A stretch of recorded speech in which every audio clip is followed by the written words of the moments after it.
Well, just how close will the Florida Gators be to Georgia anytime soon? If you listen to some of these coaches that are in these preseason magazines, they're not certain that the Gators will be on top of the Dogs quickly here. Here's one quote from an athlon.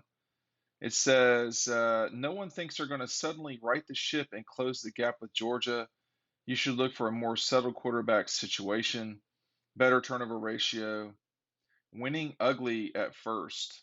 So Florida is in a position where they're going to really, the expectations at Florida are not different than they are at Georgia in any given year. But well, the delusions at Georgia and Florida really don't ever change. But Florida really is in a different position than Georgia right now on a lot of levels. I mean, we're 7 years into it with Kirby Smart. This will be year one with Billy Napier. My question is, you know, when we see these two teams play in Jacksonville in the fall, will we really be able to tell that the Gators have gone anywhere? Because let's think about Georgia's first season under Kirby Smart. They had a loss to Vanderbilt, got blown out by Mississippi, lost on a tight game, kind of a miracle to Tennessee, and then they went down to Jacksonville, and they were just sort of solidly beaten. I think if you see something like that in year one for Billy Napier, that might not be the end of the world. But there's a lot of scuttlebutt behind the scenes that they just don't have the guys they need to do what they want. That's pretty common in coaching changes. I mean, even Kirby had, coming off a 10-win team at Georgia, there were real holes in that Georgia team, in that program at the time. It started with the offensive line, and you really saw that in 2016. If Florida is going to come close to Georgia in the near future, they're going to have to get better play at quarterback. When Georgia, I didn't think starting Anthony Richardson was a smart play by Dan Mullen, and a lot of people have accused Dan Mullen of being a really smart coach at times. But this play right here, and then 2 plays later, or whatever it was, not very much later, with Nolan making that play, that was bad news, not just for Dan Mullen and the Gators. That was bad news for Anthony Richardson. He's going to be their starting quarterback. People are talking about him being a top 10 quarterback, top first round draft pick in 2023 in the NFL. I mean, I've heard a lot about him. No doubt, he has a lot of physical tools, but he's going to have to play better as a quarterback. And I am not certain that he's got what he needs around him to really play well at Florida. If they're going to play ugly the way that a lot of people think they will, that's not a great matchup against Georgia, and that could make a tough time for Richardson against Kentucky, Utah. Florida needs to be Florida, and that's another question mark is, can they really do what they need to do? There's a lot of, wishing and hoping for Steve Spurrier. We've got an important announcement. Obviously, DAWGSTRUCTION is something that you want to get, but I recognize that folks, as much as they love to read about the past, they also want to read about the future. So when you get DAWGSTRUCTION, you also get this. This will be in your mailbox along with the book. It is our 2022 preview. We've got an exclusive interview with Stetson Bennett, A.D. Mitchell, Kendall Milton. These are things you're not going to find anywhere else. You legitimately will not find them in any preview magazine that you're going to see out there. We are doing a lot of hard work to satisfy our pretty fervent fan base, and that is going to be, if you buy DAWGSTRUCTION, you get the season preview in the same packaging. It does not cost more. If you just want the season preview, it's $15. So it's the same as all these other previews, except all 50 pages are about the Dogs. So I'm putting the links down below.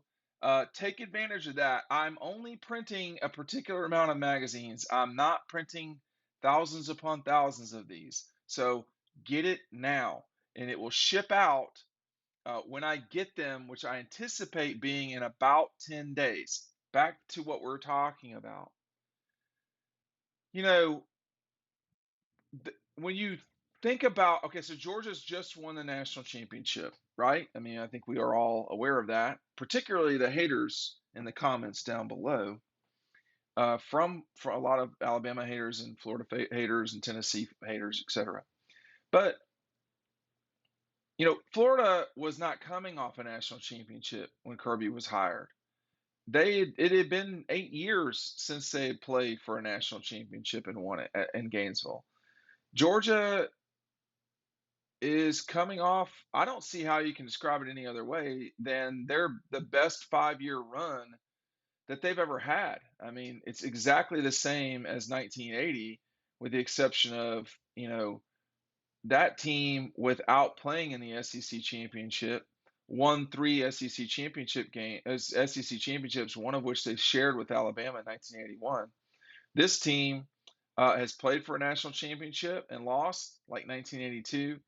This team has played for and won a national championship like 1980, although in a more convincing fashion against a better team.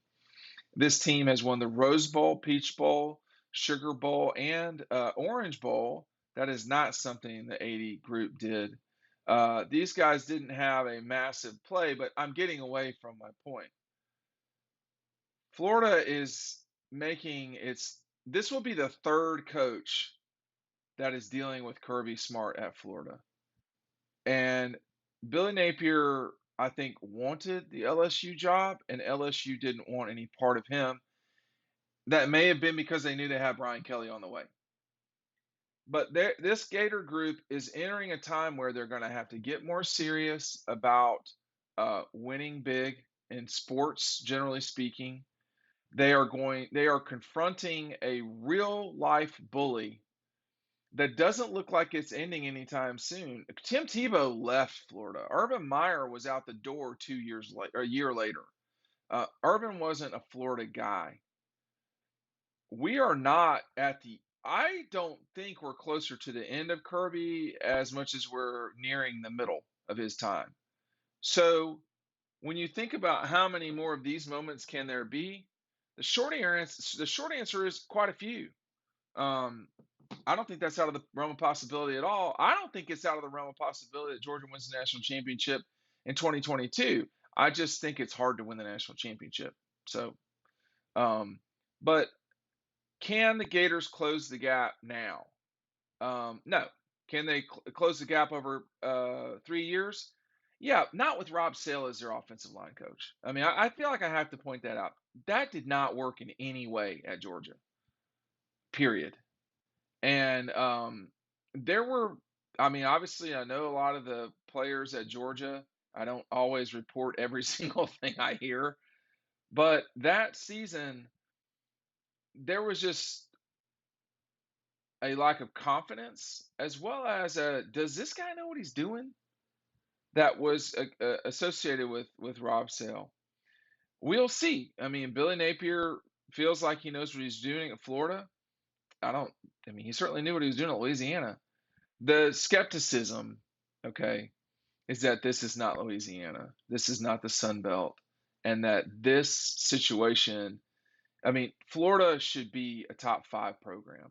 That's my view, and they're not right now. And frankly, outside of Steve Spurrier and Urban Meyer, they've not been a top 5 program. Was Kirby? Georgia's a top 5 program under Kirby for sure. Was it a top 5 program under Mark Richt? It was at times. Yeah, it was, no doubt. But that's the challenge in Gainesville. It's going to take some time. They're not where they need to be. And I don't know how long it will take them to get to where they need to be. But, Georgia's standing right in their way. This group all these players on the screen, on this, they will all be back this coming year. Brent Cox, Warren Erickson, and the best player on the magazine cover, Brock Bowers. They'll all be back. Can Florida figure out how to get themselves right fast enough to where things don't roll over on the top of them and Kirby keeps winning? I don't know. We'll have to see.